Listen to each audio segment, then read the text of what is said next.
Hello and welcome to मध्य मुकाबिल। मैं हूं रबिया खान और मेरे साथ मौजूद हैं रऊफ क्लासरा। सबसे पहले नजर डालते हैं कुछ अहम खबरों पर। जीबी में सियासी दंगल सज गया। दोस्तों दुश्मनों ने एक दूसरे पर सियासी हमले शुरू कर दिए, जबकि दूसरी तरफ ऑपोजिशन लीडर महमूद खान अचकजई की सीट खतरे में आ गई। जब तक बानी का एतमाद होगा अचकजई ऑपोजिशन लीडर रहेंगे, वरना हटा दिए जाएंगे। क्या अचकजई बानी की उम्मीदों पर पूरा नहीं उतर सके? गिलगित बल्तिस्तान के इंतखाबात में चेयरमैन पीटीआई भी कॉर्नर मीटिंग्स में मसरूफ हैं। सुहेल आफरीदी के खिलाफ एमपीएस की ग्रुप बंदी के पीछे असल हकीकत क्या है? इन तमाम सियासी मामलात पर गुफ्तगू करने के लिए हमारे साथ मौजूद होंगे मेंबर कौमी असेंबली शेर अफजल मरवत।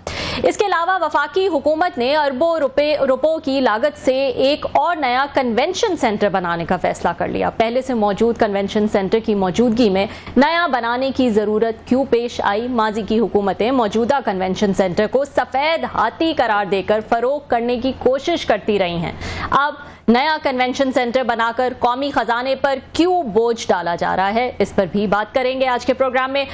इसके अलावा सिंध हाई कोर्ट में कराची के एक बड़े सेठ और रेलवे के दरमियान होटल की लीज के स्टे ऑर्डर के 8 साल से जारी रहने का इंकशाफ। हुकूमत का काम बसें, ट्रेनें या एयरपोर्ट लाउंज चलाना नहीं, सरकारी शोबे में कारोबार चलाने के लिए सरकारी अफराद में सलाहियत की कमी है, जबकि इन शोबों को चलाने के लिए निजी शोबे में ज्यादा काबिलियत और अहलियत मौजूद है। सेक्रेटरी निजकारी कमीशन की सेनेट कमेटी में ब्रीफिंग।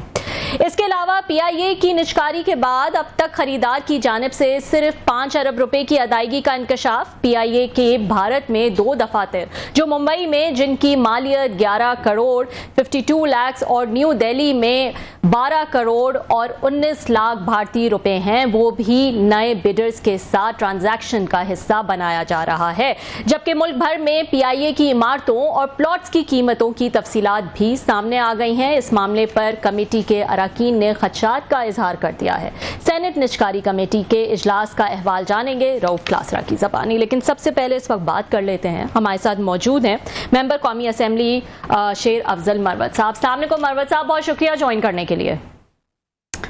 वालेकुम सलाम, बहुत शुक्रिया मौजूद करने। मरवत साहब, आजकल तो सियासी जो मैदान है वो जीबी में सजा हुआ है और इत्तेहादी हैं पीपल्स पार्टी और नून लीग, लेकिन वहां पर जो है वो एक दूसरे के आमने सामने नजर आ रहे हैं। जबकि दूसरी तरफ पीटीआई की शिकायत है कि उनको जो है वो वहां पर कोई स्पेस नहीं दी जा रही, उनके लिए रुकावटें खड़ी की जा रही है। आप कैसा देख रहे हैं और आप गए जीबी गए हैं, आपका चक्कर लगा है?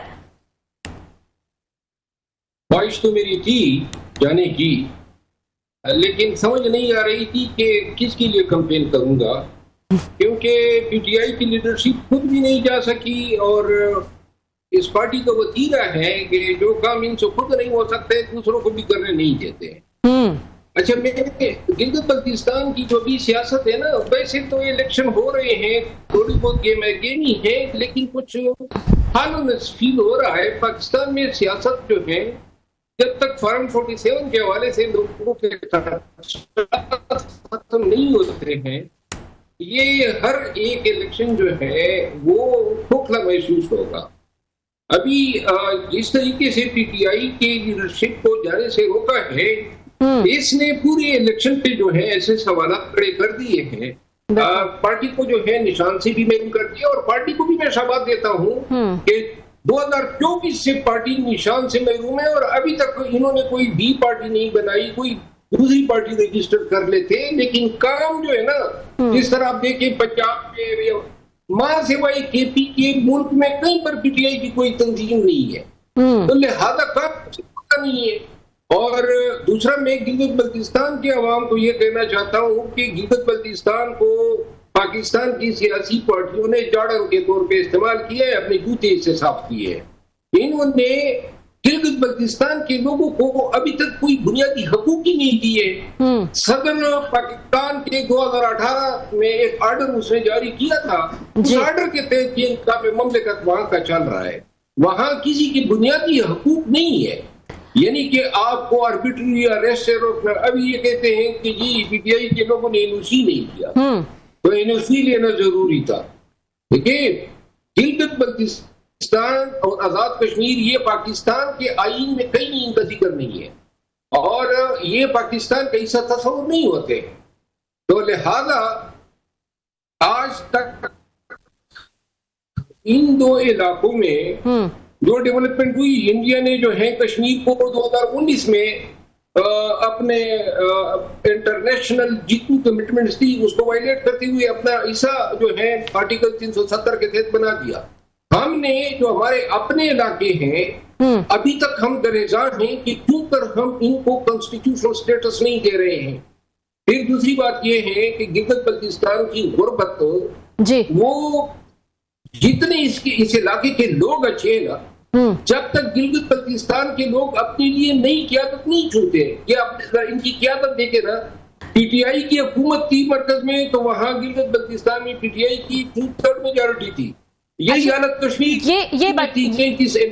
ये बताएं मरवत साहब कि आपने पीटीआई की जो भी स्ट्रैटेजी रही है या पिछले 2 सालों में जिस तरह से भी पीटीआई ने अपनी लड़ाई लड़ी, आप उस पर अक्सर जो है वो तनकीद करते हैं। अभी भी मैं सुन रही थी कि आप जो है ये भी कहते हैं कि कभी आप कहते हैं कि खान साहब जो हैं वो सजा याफ्ता है, वो ये डिसीजन नहीं ले सकते कि कौन जो है वो सीएम होना चाहिए। वो भी आपने एक पिटिशन मेरे ख्याल से दायर की थी। इसके अलावा आप अभी भी जो है वो उनको ब्लेम करते हैं कि जीबी में जो है उनकी कोई स्ट्रैटेजी जो है वो सही नहीं रही, जबकि स्पेस तो जो है वो उनको नहीं दी जा रही। हम भी जानते हैं निशान भी ले लिया गया था, तो वो तो ये कहते हैं कि वो खुद विक्टिम है। आपके ख्याल में क्या बेहतर स्ट्रैटेजी हो सकती है पीटीआई वालों की? विक्टिम तो पीटीआई 9 मई के बाद भी थी ना। तो वो वक्त था ना जब कोई पीटीआई का एजेंडा पूरे पाकिस्तान में कहीं दिखाई नहीं सकता था। एक खान ने के फैसले के तहत एक दफा हमने गुब्बारे उड़ाए पाकिस्तान में। हर वोट वर्कर को कहा था कि गुब्बारे उड़ाए, खान की तस्वीर होगा। गुब्बारे तो उड़ाए गए पाकिस्तान में, लेकिन किसी ने अपनी तस्वीर नहीं दी कि उड़ाने वाला कौन है। तो लिहाजा स्पेस तो हमें मिला ही नहीं, स्पेस बनाना पड़ता है, और स्पेस बनाने के लिए स्ट्रेटेजी दरकार है, वहदत दरकार है, एहतियात दरकार है। वो इन चीजों का फुकदान है। आप ये पार्टी है, आप देख ले कौन सी ऐसी पार्टी पाकिस्तान की तारीख में रही है जो रोजाना लड़ती हो, और लड़ती भी आदत से मजबूर होकर लड़ते हैं, ओपनली लड़ते हैं, और सीनियर तरीन लेवल पे लड़ते हैं। मजा आता है इनको। अभी जो ये केपी में हो रहा है, साबिक वज़ीर आला और मौजूदा वज़ीर आला अलीमा खानम और सलमान अकरम राजा, सलमान अकरम राजा और बैरिस्टर गौर साहब, और ए टू जी तमाम लोग आपस में जो है। तो लिहाजा मैं ये अर्ज करूंगा कि पाकिस्तान तहरीक इंसाफ जो है वो कहते हैं ना, तेरी कौन सी कल सीधी, जब तक ये लोग नहीं थे ना अंडरग्राउंड पे, पार्टी जो है वो इत्तेफाक के साथ पूरे मुल्क में कैंपेन कर रही थी। जो ही बाहर निकले ना, इन्होंने सबसे पहला काम ये किया कि अपनी पार्टी को ठिकाने लगा दिया। अब मकबूलियत भी है, मकबूलियत भी है, अवामी पजीराई भी है, लेकिन उस मकबूलियत का क्या करें कि इनका लीडर, हमारा लीडर 3 सालों से जेल में पाबंद सलासल है, और आने वाले कई सालों तक कोई ऐसी उम्मीद नजर नहीं आ रही है कि ये लोग इनको छोड़ेंगे। जब छुड़वाने के मौके आए नवंबर 2024 में या इससे कबल इसके बाद, वो हमने खुद ही अपने पैरों पे दिया हमारी। तो लिहाजा 3 सालों में मैं चैलेंज करके कहता हूं, पाकिस्तान का कोई एक सियासी तजज़ियाकार या सहाफ़ी या पीटीआई का कोई लीडर बता दे कि एक ऐसा फैसला इन्होंने किया हो, इस फैसले से पार्टी को कोई फायदा हुआ हो। सारे फैसले गलत, सारे फैसले जो है वो नाकामी का शिकार हुए। लिहाजा ये फैसला साजी में जो है खता है, कसूर है, फैसला साजी को चेंज करता होगा। आपने पार्टी के फैसला साजी को 3-4 लोग और वो खानदान से वापस, आपने बड़ी तफसील से जो इंटरनल फाइट्स हैं इस वक्त पार्टी के अंदर हो रही हैं, वो आपने उनका एक सेंटेंस में बड़े अच्छे तरीके से जायजा लिया है। अभी आपने एक लफ्ज यूज किया कि एक्स चीफ मिनिस्टर और सर्विंग चीफ मिनिस्टर, चलो बाकी को जो लड़ाई समझ में आती है, क्या इनके दरमियान में कोई टग ऑफ वार चल रही है? इनमें अली अमीन गंडापुर साहब और इनके दरमियान सुहेल साहब के दरमियान, क्योंकि उन्होंने तो आपको याद होगा जी, मैं तो पूरी सपोर्ट दूंगा। क्या फिर दोबारा कोई सर्द जंग, कोई अंडरग्राउंड जिसका हमें ना पता हो, आपके नॉलेज में हो? क्योंकि आपने कहा ना कि उसमें x versus serving chief minister भी लड़ाई चल रही है सर। क्लासरा साहब, ये ठग ऑफ वार नहीं है, वार ऑफ गट्स है। अच्छा, वो जो वार है ना, वो बिल्कुल पर्सनल हो चुकी है, और ये एक अलमिया है कि इस पार्टी में कोई ऐसा शख्स है ही नहीं जो इनको बिठा सके, इनके दरमियान आप कह रहे हैं यहाँ पे अली अमीन गंडापुर साहब और इन सोहेल अफरीदी साहब के दरमियान मतलब जाती जंग शुरू हो चुकी है, आप ये कह रहे हैं जाती पर्सनल? ये तो आप खुलेआम है, कोई सीक्रेट नहीं है। क्या हुआ सर? दोनों इकरार करते हैं, दोनों की सोशल मीडिया जो है आपस में गुत्तम गुत्ता है। सूबाई हुकूमत अली अमीन खान के जो हल्के हैं या जिला हैं उसमें अपनी मर्जी कर रही है, जो उनकी पॉलिसियां थी वो सारी पॉलिसियां डिसकंटिन्यू हो गई है। जो बजट अली अमीन खान ने अवार्ड किया था वो सारा बजट 80% चेंज कर दिया है। और अब जो है ये तो आज शायद सीएम केपी ने मेरे हवाले से कोई बयान दिया है कि ये पिटीशन मैंने किसी को खुश करने के लिए किया है। तो मैं तो बरहा ये कह चुका हूँ कि सीएम साहब जो है ये अली अमीन खान भी ये गलती करता रहा। जब वज़ीर आला बने तो उन्होंने जो है पार्टी के अंदर इख्तिलाफात रखने वालों को राजी करने के बजाय उनको जनाब ठिकाने लगाने की कोशिश की और इसका नुकसान इनको हुआ। शकील खान थे, फैसल साहब थे, आतिफ खान थे, शाहरान तरकई थे। अब वही रास्ते पे अली अमीन गंडापुर साहब से, उनसे गंडापुर साहब से क्या शिकायत हो गई सोहेल अफरीदी साहब को? और माजी में हमने देखा अगर ये बात आगे बढ़ी, जैसे आप बता रहे हैं कि उनका मीडिया वगैरह सोशल मीडिया लड़ रहा है, तो कितने चांसेस हैं कि किसी स्टेज पे, आपको पता है पाकिस्तान में तो एक सेकंड लगता होता है, क्या अली अमीन गंडापुर साहब के जो मतलब उनका दौर हुकूमत रहा है, मुख्तसर जो फैसले थे, जो बजट थे, वटेवर 100 चीजें होती हैं, आप भी समझते हैं कि निकाल के कोई इंक्वायरी कर दो, आपको फील होता है कि किसी स्टेज पे सोहेल अफरीदी साहब ये स्टेप भी ले सकते हैं कि जनाब अली अमीन गंडापुर साहब ने जो फैसले किए, ग्रांटें दी, पैसे दिए, वटेवर जो भी काम किए, फाइलें निकालो, केस देखो, ये तो होता है पाकिस्तान में। इसके कितने चांसेस आप देख रहे हैं? जितनी बातें आप बता रहे हैं कि वो गुत्तम गुत्ता है इस वक्त और जाती लड़ाई शुरू हो गई, जाती के बाद तो ये लीगल लड़ाई शुरू होती है, थाना कचहरी हो जाता है। सर देखिए, एक बात है ना, वो ये है कि अली अमीन खान जो है वो एक बात तो तस्लीम करनी होगी ना कि उसको तो साजिश के जरिए खान से हटवाया गया, इसमें तो कोई दूसरी राय नहीं है। और जिस तरह उनको सूबाई सदारत से अचानक हटवाया गया, इसी तरह 6-7 दिन कबल तो उनकी खान से मुलाकात हुई थी। तो लिहाजा जिस अंदाज में उनको हटाया गया वो एक दुख तो उनको रहेगा सारी उम्र।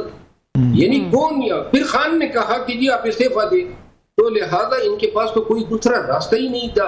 और दूसरी बात ये, उनकी अपनी पॉलिटिकल स्टेचर एट स्टेक था, तो उन्होंने उस वक्त तो इस्तीफा दे दिया। लेकिन इसके बाद जो है ये मलाल, ये दुख तो सारी उम्र रहता है कि जनाब अली आप मेरी जगह पे आए। तो लिहाजा एक चीज तो इनहेरेंट हो सकती है, बुनियादी हो सकती है, जो पहले से मौजूद थी। दूसरी बात यह, सोहेल अफरीदी साहब थोड़े से अगर ताउन से काम लेते और उनकी नाराजगी का मौका न देते, अगर वो नाराज भी रहते तो वो उनको खुश रखते और राजी रखते, तो हालात नौबत इस हाल मौके तक ना, अभी मौका मिल गया है इस डिफरेंस का एमपीएस को, जो वजीर नहीं बन सके, जिनको ज्यादा फंड नहीं दिए गए, और उनके मुकाबले में कई एमपीएस को ज्यादा फंड दिए गए। अब उन्होंने भी अपना हिस्सा डाल दिया, 40 के लगभग लोग जो है पार्लियामानी कमेटी में नहीं गए। तो लिहाजा आप कुछ लोग ऐसे भी थे जिन्होंने माजी में एस्टेब्लिशमेंट को 25 लोगों ने एफिडेविट दी है कि जब आपको जरूरत होगी तो हम आपके साथ ठहरेंगे। अली अमीन खान सदर रहा है पार्टी के लिए, बड़ी उसके साथ भी एक अच्छा ग्रुप है। तो लिहाजा अच्छा सर, एक और चीज जो आपके हवाले से, सॉरी टू इंटरप्ट, हम चाहते हैं ज्यादा सवालात करके आपसे ज्यादा हम बातें जान सकें, जो आपके हवाले से आ रहा है कि आपने पिटीशन तैयार की कि और अदालत में जा रहे थे या चले गए हैं कि जनाब के इनको गलत हटाया गया था, तो डेफिनेटली क्वेश्चन तो रहे इस पे आएंगे कि इसके बेनिफिशियरी जो हैं वो गंडापुर साहब हैं, कि गंडापुर साहब ने, आपकी दोस्ती भी है, कोई ऐसा कुछ सीक्रेट, आपने हमेशा उनकी तारीफ भी की है, दोस्ती का बताया भी है, तो लोग तो ये समझेंगे कि गंडापुर साहब ने आपको कहा होगा, आप उनके कहने पे गए होंगे, गंडापुर साहब ने तरदीद कर दिया, नहीं जी मैंने तो नहीं कहा, मैं तो पार्टी का वफादार हूँ। ये गुड काप बैड काप तो नहीं हो रहा कि आपको बैड काप ये बना के पेश किया जा रहा है, जनाब ये तो खुद ही जा रहे हैं अदालत में, और गंडापुर साहब वो गुड काप बन गए, नहीं जी मैंने तो नहीं कहा।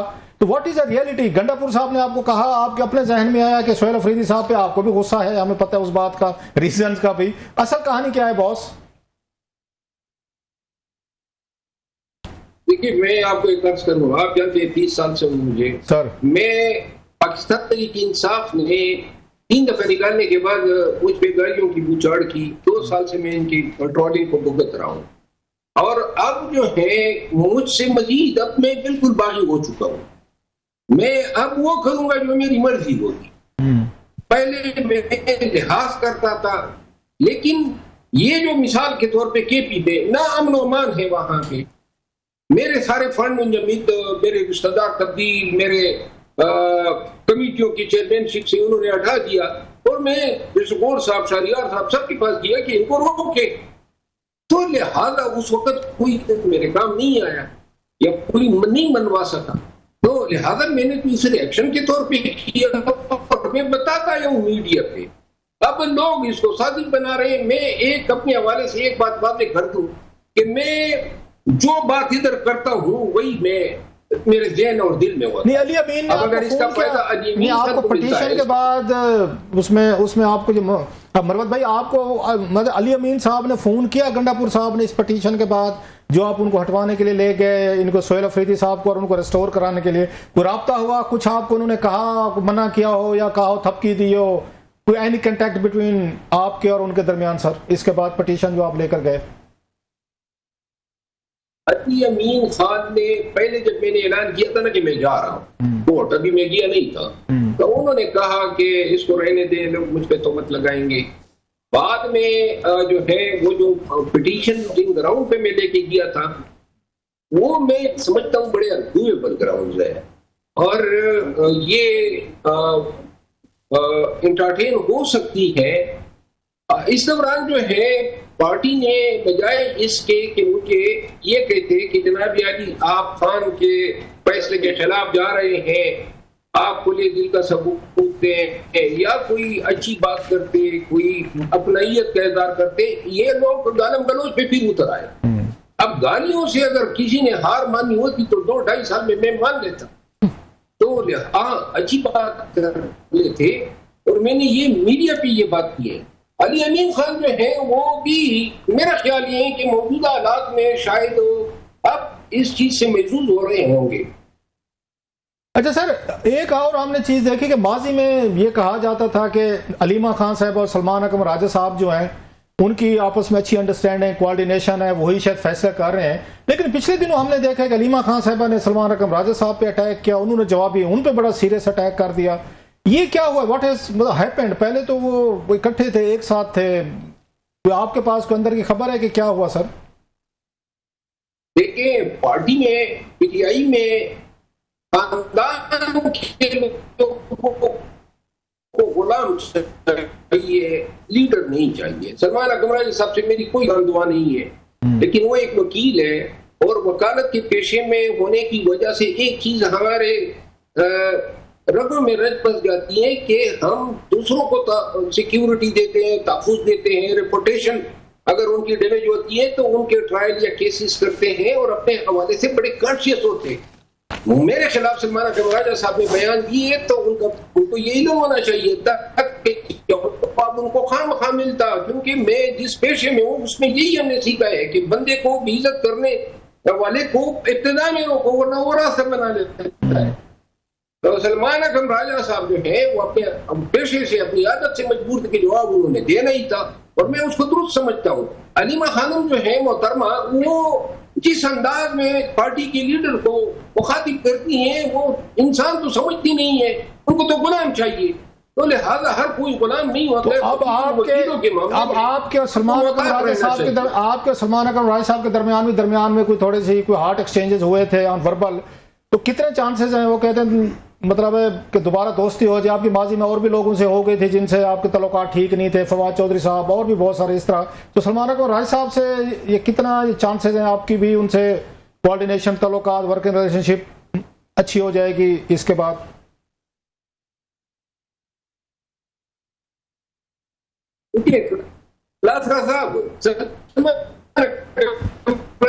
सबसे मेरी कोई मखासिमत नहीं, कभी जिंदगी में मेरे खामखा मेरे पीछे पड़ गया, लिहाजा मेरा एक असूल है कि जो मुझ पे अटे कर लेता है या इज्जत कर देता है या आप क्या हूं और ना उससे कभी मुसालियत करता हूं, तो लिहाजा मुझे कोई मुसालियत ना अलीमा खानम से कभी दरकार है और ना सलमान अकरम राजा से। दोनों अपनी दुनिया में खुश रहे, मैं अपनी दुनिया में इनको नहीं आने देता। बहुत शुक्रिया sir ji, thank you very much. Thank you so much. Sher Afzal Marwat साहब जो है हमारे साथ मौजूद थे। नाजरीन, एक ब्रेक शामिल कर लेते हैं और ब्रेक के बाद जो है वो हम बात करेंगे, सेनेट निष्कारी कमेटी का इजलास हुआ, क्लासा साहब वहाँ पे मौजूद थे, बहुत सारे इशूज जो है वो वहाँ पर डिस्कस हुए, जिसमें PIA की निष्कारी के हवाले से भी कुछ इंकशाफात किए गए और उस पर क्या नाराजगी दिखाई कमेटी अरकान ने, क्या खदशात का इजहार किया, उस हवाले से हम डिटेल जानेंगे क्लासा साहब से। See you after short break. Welcome back नाजरीन, कुछ और अहम इशूज जो हैं वो भी शामिल कर लेते हैं। सेनेट निष्कारी कमेटी का इजलास हुआ और उसमें क्लासा साहब मौजूद थे और बहुत सारी चीज़ें जो हैं वो उसमें डिस्कस हुई, इंक्लूडिंग PIA की निष्कारी के हवाले से कुछ इंकशाफात जो है वो किए गए। तो क्लासा साहब से डिटेल्स जानेंगे उसकी, और इसके अलावा वफाकी हुकूमत ने अरबों रुपए की लागत से एक और नया कन्वेंशन सेंटर बनाने का फैसला कर लिया है। इसकी ज़रूरत क्यों पड़ गई जबकि एक कन्वेंशन सेंटर ऑलरेडी मौजूद है, ये भी जानते हैं क्लासा साहब से। जी क्लासा साहब। जी बहुत शुक्रिया। आज मेन जो उसका प्रोसीडिंग थी वो सेनेट की स्टैंडिंग कमेटी ऑन निजीकारी प्राइवेटाइजेशन, डॉक्टर ये अफनान साहब जो हैं वो इसके चेयरमैन हैं, तो वहाँ पे अच्छे खासे इश्यूज जो हैं वो आते होते हैं। आज भी 3-4 बड़े उसमें मेजर उसमें इश्यूज थे जी। एक जो बड़ा था तो हर दफ़ा PIA की एक फॉलोअप के तौर पर ज़रूर मीटिंग होती, पहले होती थी भी मतलब कब कर रहे हैं, क्यों कर रहे हैं, वो भी हमने अब ये कवर किया। अब हो गया तो अब क्या हो रहा है, तो आज वहाँ पे हमारे शमीमी साहब बड़े अच्छे अफसर हैं, वेरी अगर गुड ऑफिसर, ग्रेड 22 में है, तो इस वक्त वो निजकारी कमीशन के उनके सेक्रेटरी है, तो उन्होंने ब्रीफ किया वहाँ पर आके। तो एक तो उन्होंने ये बताया कि अब तक 5 बिलियन रुपीस जो है ना वो उनकी पेमेंट हो चुकी है, जो उन्होंने देनी थी, जो बायर थे, मेरे ख्याल 10 अरब शायद टोटल है, बाकी तो इधर उधर वाली बातें हैं। तो उन्होंने 5 अरब आ गया, तो बाकी जो है ना आपके पैसे जो है वो शायद 15 जून से पहले वो दे देंगे। और एक तो ये मतलब उसमें मेन चीजें थी, कुछ और थी कराची के हवाले से थी, वो हम होल्ड कर लेते हैं, कल बात करेंगे, बड़ी तफसील वाली बात है उस पे। या फिर इसमें एक और बड़ी इंटरेस्टिंग चीजें थी जो पाकिस्तानी को नहीं होंगी, कि ये जो बेचा गया है PIA को और इनकी प्रॉपर्टीज जो उनकी डिटेल भी पेश की गई, स्क्रीन पर आपको नजर भी आ रही होंगी, एक्सक्लूसिव डॉक्यूमेंट्स आपको दिखा रहे हैं। वहां पे 2 जो है ना जो मतलब ओवरसीज वैसे तो स्टेशन है हमारे दुनिया के हर हिस्से में है, न्यूयॉर्क में भी है, लंदन में भी है, मलेशिया, कोलंबो, हर जगह पे हैं। हमारे 2 वहाँ पे इंडिया में भी हैं। अच्छा, ये थोड़ा सा पाकिस्तानी लोगों को PIA के हमारी फ्लाइट्स तो नहीं हो रही, लड़ाइयाँ झगड़े फड्डे मिसाइल जहाज एक दूसरे मार मुंह जो भी कर रहे हैं, हम आना जाना तो बंद है। हाँ। लेकिन हमारे वहाँ पे बम्बे में या मुंबई में और आपके ये न्यू दिल्ली में आपके वो हैं, आपके दफातर हैं PIA की अपनी प्रॉपर्टीज हैं। ये मतलब it might be new thing for के पाकिस्तान के लोगों के लिए। और ये मैं आपको बता दूं जो वहाँ पर इनकी है उसमें जो इनकी प्राइसेस हैं वहाँ पे, वो भी आपको बता दें। बम्बे में जो है ये वहाँ पे उनके, अब जिसको बम्बे कहते हैं, ये उस बम्बे इंडियन करेंसी में ये तकरीबन बनता है 11 करोड़ 25 लाख। ये इंडियन करेंसी में जो एक इनका है वो भी इन्हीं को जाएगा, बायर को जाएगा। इसके बाद न्यू दिल्ली में जो है वहाँ पे नारायण मंजिल पे इनका ऑफिस है या इनकी अपनी प्रॉपर्टी कह लें जी, वो तकरीबन 12 करोड़ 19 लाख रुपए इंडियन करेंसी में हमारे में बड़ा 3-4 गुने का फर्क, 3-4 गुना करा दें। सो ये जो प्रॉपर्टी इसके बाद इनके एम्स्टर्डम में है, ताशकंद में है, फिर इसके बाद न्यूयॉर्क में है, बल्कि एम्स्टर्डम में तो इनकी 2 हैं, इस्लामाबाद, पिशावर, क्वेटा, ये वाले। लेकिन इंटरेस्टिंग चीज जो मैं बता रहा हूँ कि पाकिस्तान के PIA के जो न्यू दिल्ली और इंडिया में ऑफिस थे जहाँ पे हमारे इतना आना जाना था कि हमारी PIA इतनी प्रॉफिटेबल थी कि इन्होंने अपने इन 2 स्टेशन पे 2 शहरों में अपने वो रखे हुए थे, अपने ऑफिस से जहां से टिकटें वगैरह होती, अभी भी इनके पास हैं, जो उसको अब ट्रांसफर होंगे, नए बायर जो है ना उनके खाते में जाएंगे। लेकिन हम दोबारा बताएंगे कि प्रॉपर्टीज की वैल्यूएशन कैसे की गई है, कीमतें कैसे ले, बड़ा एक अहम सेंसिटिव टॉपिक जिस पर बात भी हुई है। इसको जरा कल के लिए रखते हैं। तो बड़ी बड़ी बिल्डिंग्स हैं जिनको उनका ख्याल है बहुत सारों का कि शायद ऐसे ओन पौने बेची गई हैं, बड़ी महंगी थी, लेकिन जान छुड़ाने के लिए उन्होंने कहा दे दो। इस पर कल बात करेंगे। मैं जरा CDA पे आना चाह रहा हूँ। मैं CDA की बड़ी इंटरेस्टिंग खबर लगी हुई है। खबर ये थी ना आपके, ये यहाँ पे ये कन्वेंशन सेंटर बन रहा है नया 12 करोड़ के करीब, और एक एक्सपो सेंटर भी बना रहे हैं। अच्छा, अब हालत ये है कि ये जो मौजूदा कन्वेंशन सेंटर है जहाँ पे आप भी गए थे जब ये ईरान और उनके वो हो रहे थे, ये साल के तो 12 महीने होते हैं ना, ये 13 महीने खाली पड़ा रहता है। 13 महीने खाली होता है। कभी कभार किसी वजीर आजम को शौक चढ़ दे तो बंदे शंदे इकट्ठे कर लेंगे, पार्टी फंक्शन करा लेंगे, कभी सोशल मीडिया का, कभी किसानों का, कभी ताजरों का, वैसे हवा लगाने के लिए चलो दरवाजे खिड़कियां साफ कर लेते हैं। It's huge, billions of rupees लगे थे इस पे। उसका इस्तेमाल आपने देख लिया ना, देखे पैसे कैसे जाया करते हैं। और कर्जे आप देखे, कर्जे लेके आप यहाँ पे आपने ऐसी चीजें बनाई। 2014 में नवाज शरीफ साहब वजीर आजम बने, उन्होंने कहा इसको बेच डालो, इसको निजकारी कमीशन में डाल दे, हमारे किसी काम के नहीं, इसको बेचो। अच्छा, ये किसको बेचें, कौन क्या करेगा इसका। अब ये भी तो जहन में रखेंगे, इसका कौन क्या करेगा, इसको बेच के क्या करेंगे, या तो माल बनाए, यहाँ पे कोई ब्रांड है, दुकानें बने, या वटेवर करें। बहरहाल उस वक्त बेच रहे थे, आज से 12 साल पहले बिक रहा था कि हमें किसी काम का नहीं है। फिर खैर वो दरमियान में रुक गया, फिर इमरान खान साहब आ गए 2019 में, उन्होंने कहा इसको बेचो। अच्छा, इमरान खान साहब भी बेच रहे थे। अच्छा, वो भी नहीं बिक सका। अब वो बिका नहीं है, किसी काम का नहीं, हुकूमतें जान छुड़ाना चाहती हैं। तो जनाब हमारे मोहसिन नकवी साहब दोस्त जो है भाई, जो उन्होंने कहा जी हम और बनाएंगे, और बताया जा रहा है 2 बड़े प्रोजेक्ट्स जो आ रहे हैं इसमें बनाए जा रहे हैं 12 करोड़ के करीब, उन पे 19-20 बिलियन रुपीस लगा रहे हैं। प्लाट बेचे हैं 40 अरब रुपए के पिछले साल में। या मोहम्मद अली रंधावा साहब थे, प्रोजेक्ट वो अप्रूव कर गए थे। नए चेयरमैन साहब जो है सोहेल अशरफ साहब, वो तो एग्जीक्यूट करेंगे। वो दाने दाने पे लिखा है, कहते दाने दाने पे लिखा है खाने वाले का नाम, हम तो ये कह सकते हैं। ऐसे तो ख्वाजा आसिफ साहब नहीं कहते ना कि पुर्तगाल में जदादें बनती हैं, लंदन हिंद सिंध में बनती हैं। तो इनसे पूछा जाए कि पहले वाला जो सफेद हाथी था, उसकी मेंटेनेंस, उसका खर्चा, पानी, वो बेच रहे थे।